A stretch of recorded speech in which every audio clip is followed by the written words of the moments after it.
Hello everyone, today I'm going to be reviewing one of those why I'm no longer vegan videos, and I want to see the reasons why she went back to paying for animal abuse. So truthfully, it started because I saw a photo of myself about a year and a half ago and I just did not like the way that I looked. And that photo prompted me to just notice some physical things. My hair was thinning, my nails were super brittle, and I just honestly looked like you could bend me over your lap and break me in half. Like I just didn't look like, you know what I mean? And I didn't like that. Okay, so her first excuse to going back to paying for animal abuse is feelings, as far as she did not like the way she looked in pictures. And then she discusses problems with, brittle hair and brittle nails. Her hair is falling out. And then she also didn't like how she looked in pictures. She said it looked like you could break her. These are all classic signs of someone who is not eating enough. This has nothing to do with veganism. This has nothing to do with veganism. You need food to survive. You need food. You need to eat enough to survive. Then I started to listen to some podcasts. Dr. Gabrielle Lyons, Organic Olivia, Nina Passero had all shared experiences of what veganism did to their body and also learned the importance of protein. And I remember it was Dr. Gabrielle Lyons who was really spearheading the idea of 30 to 50 grams of protein per meal. And I was over here like, I don't even think I'm getting 30 to 50 grams of protein per day. Maybe not even 20 grams of protein. Because I wasn't ever really the vegan that would eat like the processed vegan food, like tempeh or tofu. Like I never was into that. I never cooked a piece of tofu in 10 years. And so it was physical, and that's when the scientific information had started to make its way in my vortex, where I'm like, okay, there's protein and there's other vitamins and minerals that I'm just not getting from a vegan lifestyle. And there's vitamins and minerals that I need more of now that I'm 30, right? I'm 32 now. But at that time, I'm like, okay, certain things are changing and I need to fuel my body in a proper way. I just was no longer feeling satisfied after meals. Oh God, the protein argument. And she says that she didn't think she was getting 20 grams of protein a day.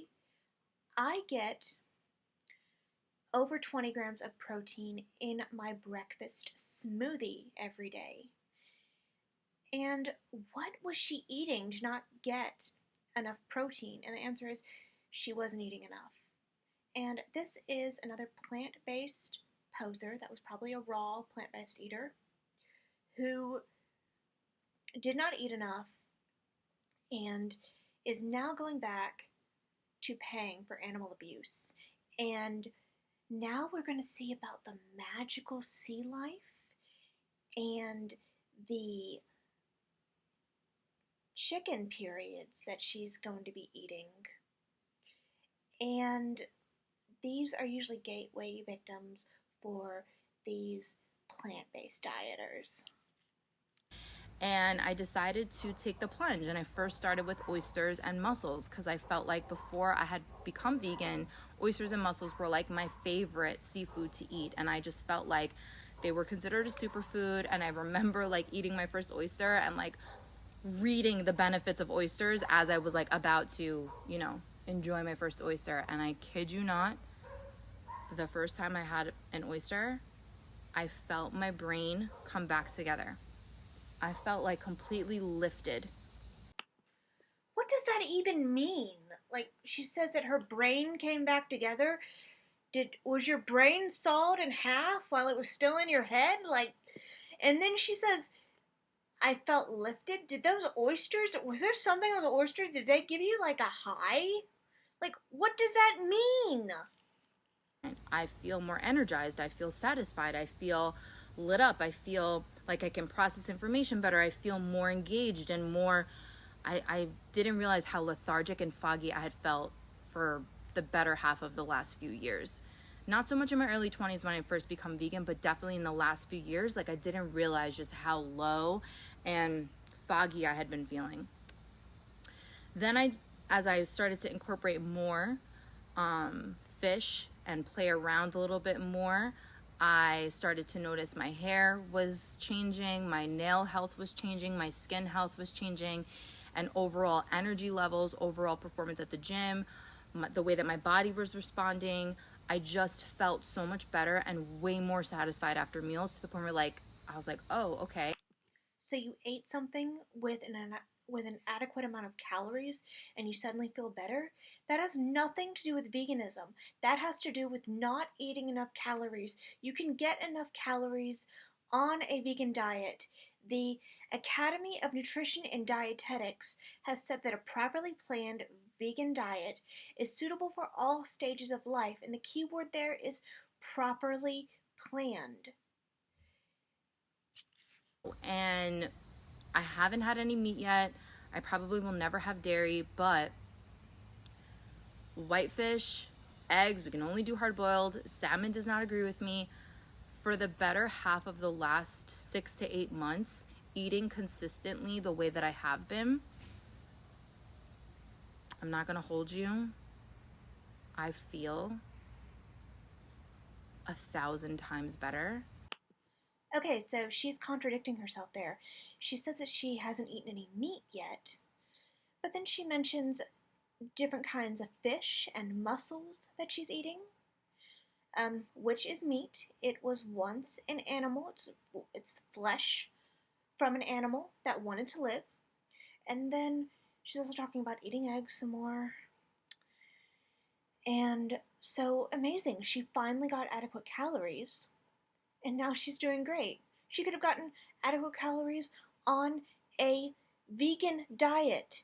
She did not have to go back to paying for animal torture, animal abuse, and exploitation. This is ridiculous. Okay, and before I end this video, I'm just going to say why I believe these types of videos are made. And I think the big reason is that these people that make these why I'm no longer vegan videos know that they are going to get encouragement and positive messages from 95% of their comment section. And you see this in her own comment section. You know, there's comments like, good for you, this is so brave. Oh, I'm thinking of not being vegan anymore, and this helped me decide to not eat a vegan diet anymore. And they know this. And that's why they make these types of videos. And it's good clickbaity, and it is good for the normal people who eat meat and dairy so it can perpetuate the myth that a vegan diet is not healthy. And there's so much I could say in this video, but I didn't want it to be like 3 hours long. She even talks about the blood type diet, which is ridiculous. So that's all I want to say about this why I'm no longer vegan video.